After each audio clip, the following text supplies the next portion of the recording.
Welcome to Hilary Topper On Air, the podcast you can't afford to miss.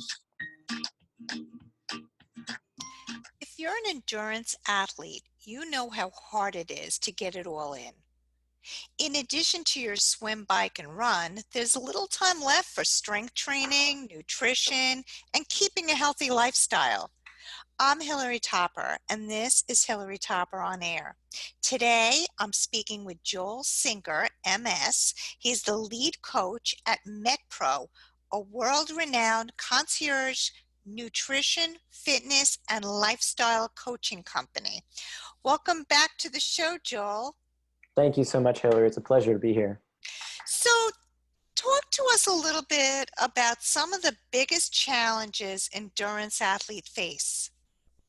Absolutely. Now, if you ask any endurance athlete, I'm sure they could give you a much longer list than I'm going to provide you. But some of the top questions or challenges that I run into when working with athletes is just balancing intake and performance, taking tangents from the norm, becoming more of a specialist rather than a generalist, creating contrast in both the nutrition and training.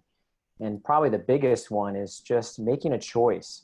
Essentially, athletes need to decide whether they want to focus on changing their body composition and losing weight, or whether they want to focus on performance. And so if you're working with an athlete in season, they're obviously going to want to probably focus on performance, but outside the season, they're going to want to focus more on making larger changes to their body composition, or if you're talking about endurance, weight loss. So yeah, those are some of the biggest challenges that I often see. And what kind of advantages are there to be working with MetPro while an athlete is in the middle of his or her season and weight loss isn't the primary goal? Yeah, that's a great question. But first, let me highlight that body composition and performance are not completely independent of one another. In fact, it's likely that an endurance athlete is interested in dropping weight in the first place, because if you're carrying less weight, then you're probably going to perform a little more effectively or optimally. However, like I said, if you're in the middle of your season, you're aiming to optimize performance, we're going to help you dial in the perfect macronutrient ratio to support your next PR. In addition to that, we're going to help you look at your training more carefully and make sure we're not missing any opportunity to optimize your training protocol. For example, most seasoned athletes won't need a complete overhaul of their training. They'll have a plan that they're employing or have employed in the past that has worked well for them. But it's easy to miss some nuances in terms of preventing injury and making sure we stay healthy for those 3 to 6 months. But if you're new to the sport and you need help getting started with finding the right cadence, the right protocol, the right balance, essentially, then we can help you stay healthy and strong every time you toe up to the line. And that's really where we shine, because we can help individuals come up with a protocol that works for them. Because I know you've talked about this before on the show, but everybody's different, whether you're an ectomorph body type, a mesomorph, an endomorph body type, it's going to take some time to dial in the right program for you. And that's where we can really help you dial in those details. I think a lot of people think that by going to MetPro or any of these other type of, programs, that they're going to just lose weight right away. I mean, is that the case, or is it a slow, gradual decrease in weight? That's another great question. I think, like you said, people expect that if they change just a little bit in terms of their diet and their exercise program, that they're going to drop weight immediately. But it really depends on each individual body type and what they have historically done in the past. If you're the type of person who's been on a lot of fad diets in the past and your metabolic rate has slowed over time, and you have a body type or a genetic predisposition that would not allow you to lose weight as easily, it's going to take a lot more effort than those who have been doubling down on their caloric intake and are not as predisposed to having a hard time losing weight. So it really depends, and that's where we really shine. We can keep track of all the details that help you understand how your body's responding to both exercise and nutrition. So many of these endurance athletes, particularly triathletes, have a triathlon coach. How Mhm. does this work with MetPro, hiring you guys and also working with a triathlon coach? Yeah, we cooperate with a lot of different coaches, whether it be triathlete coaches or CrossFit coaches.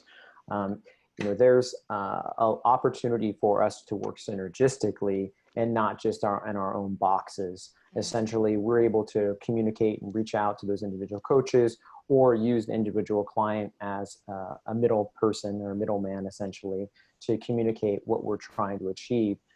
But we allow the client to have full access to the data they need to share with their coaches, or we can, like I said, connect directly with their coach to make sure that we're working in cooperation with one another and we're both on the same page in terms of our expectations and where we see the client going over the period of time that we're working together. So, how does someone keep track of all the details when training for an endurance sport or event?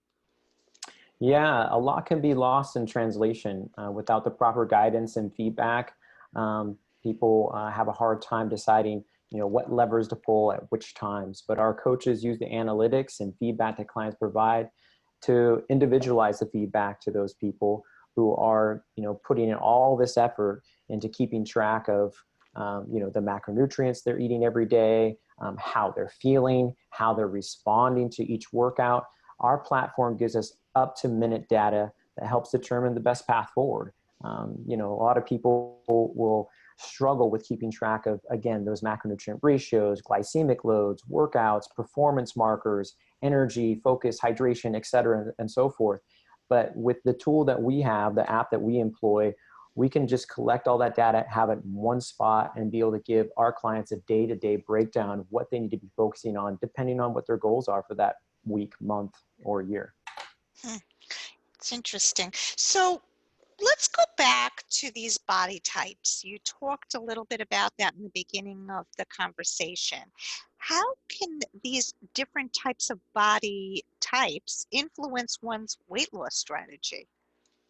Yeah, that's, I think, people's biggest struggle is really understanding, um, how their individual body type will respond to different types of diets and protocols. Um, there's no perfect diet. There's no perfect training program.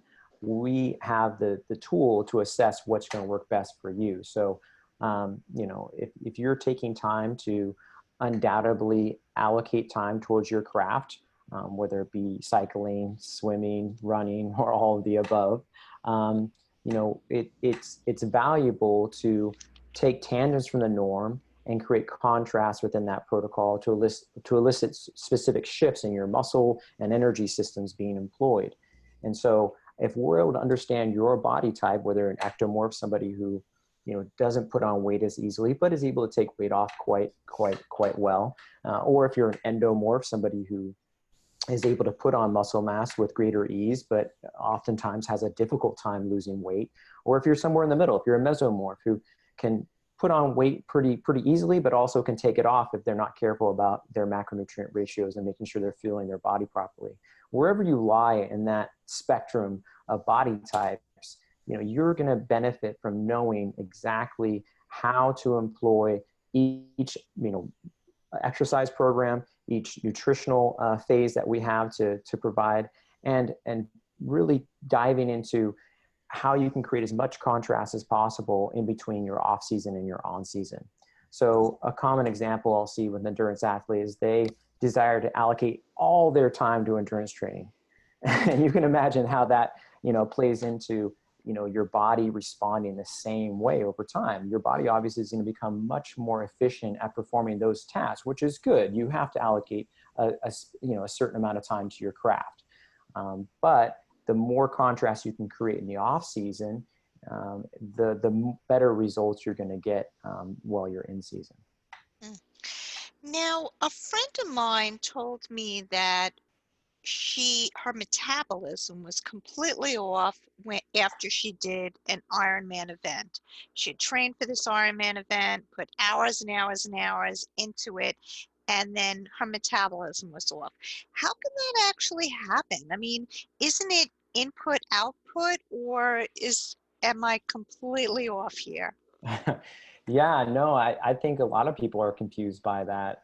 If it was as simple as input output, I think we would have a much better handle on how to help people get to their goal weight, whether it be to gain weight or lose weight. But there is no we're not essentially computers. There is no perfect formula for understanding how our body will respond to a specific protocol or intake and output. That's why we need to have this tool to assess how it respond to certain macronutrient ratios. So, over time, if you are ingesting a specific amount of food with a specific protocol, we can assess how you respond both energy wise, both with your body composition and also with just your weight. As you get closer to your goal weight, weight becomes less and less relevant, but we can certainly keep track of your body composition, how you're responding to those macronutrient ratios and exercise in order to make sure that you're fueling your body optimally throughout your training protocol.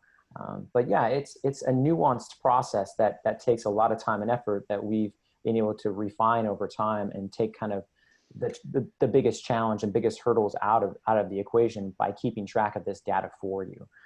So for your friend who has jeopardized her metabolism potentially by eating less and less or exercising more and more but not properly fueling her body, we can take each of those steps to break down what she needs to be eating over time to revamp or reboot her metabolism so that she can go through a fruitful off-season program to PR the next year essentially. Interesting. All right, before we move on, I just want to say that I am so appreciative of our sponsors, and I must take the time out to thank them. Please support our sponsors and tell them that you heard about them on Hilary Topper On Air. Special thanks to the Russo Law Group, MetPro, and Fortunoff Fine Jewelry. So back to you, Joel. You mentioned that balancing intake and performance can be a challenge for endurance athletes. Why is that?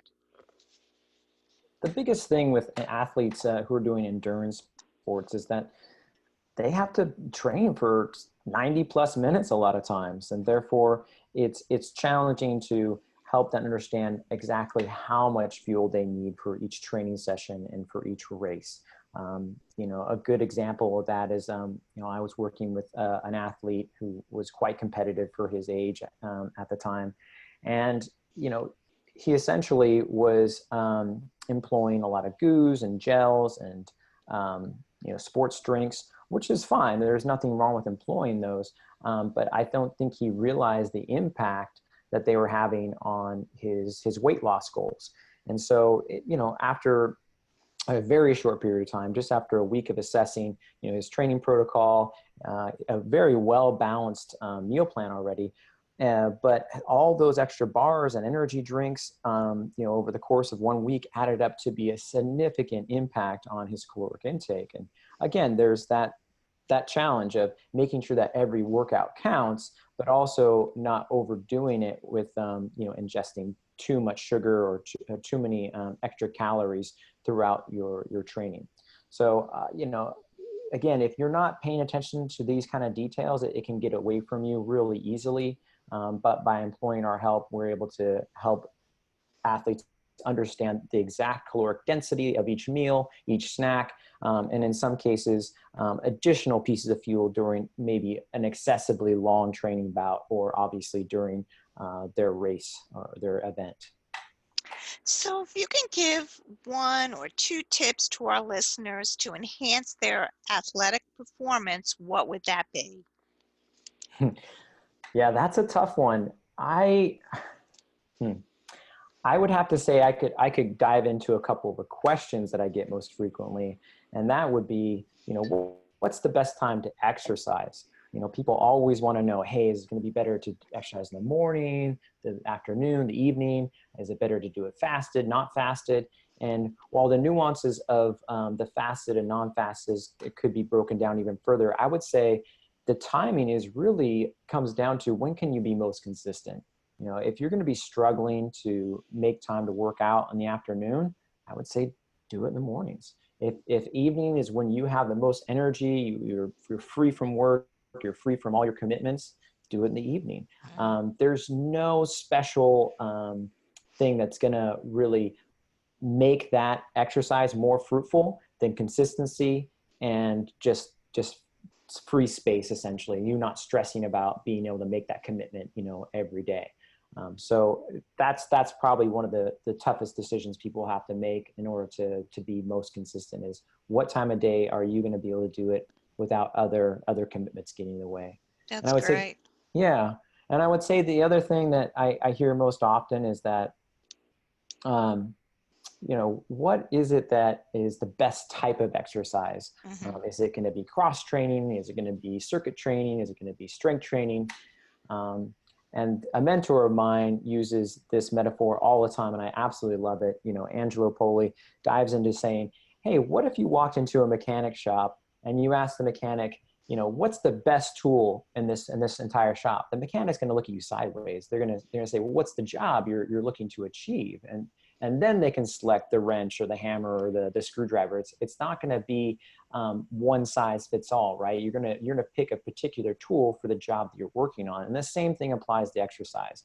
I'm not gonna rag on or poo-poo the idea of working on strength training, but there is a specific season for that, and I'm not gonna allocate all my time and energy to HIIT training when we're out of season.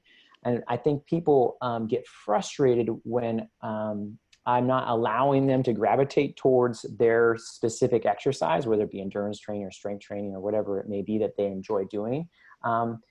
But I do have a rationale for saying, hey, we can get back to that once it makes sense for us to drive or employ that particular exercise and it drives us towards our goal more effectively. So there's no perfect exercise. There's no perfect exercise program. It's about selecting the right exercise for the particular job that you're trying to work on. Do you have any great case studies that you could share with us? Case studies. Absolutely. So, one of my favorite case studies is a gentleman I worked with who was trying to PR in his deadlift. And he had been working at this and was by no means a novice. I mean, he is one of the top in the region and was able to come to me with already a perfect record, essentially. He already had his nutrition virtually dialed in. He already had his technique dialed in. There wasn't any work to be done in terms of enhancing the quality of his workload. But he was still having a hard time getting his PR for the year.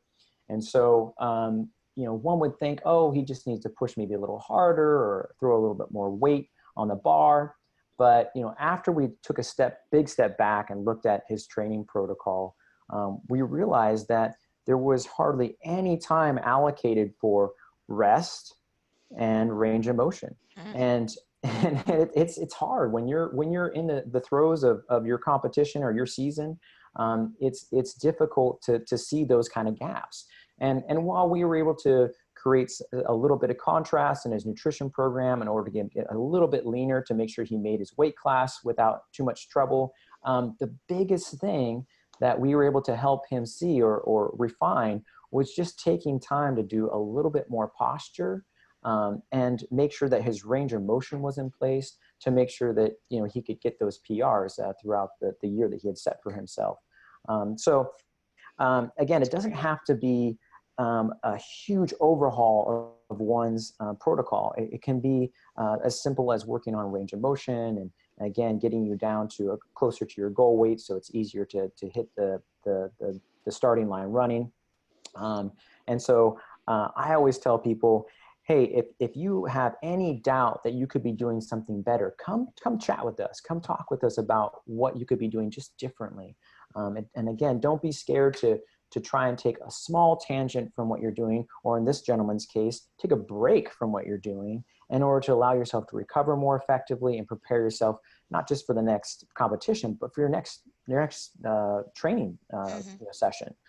because you can definitely overtrain. And I think those athletes who are super committed, and especially those who are triathletes who are training all the time, it's easy to overtrain. It's easy to overdo it. And ironically, or counterintuitively, if you back off just a little bit sometimes and reallocate your energy and time towards maybe your nutrition, or maybe towards better rest, or maybe your range of motion, or whatever it may be, you can have a much more fruitful season.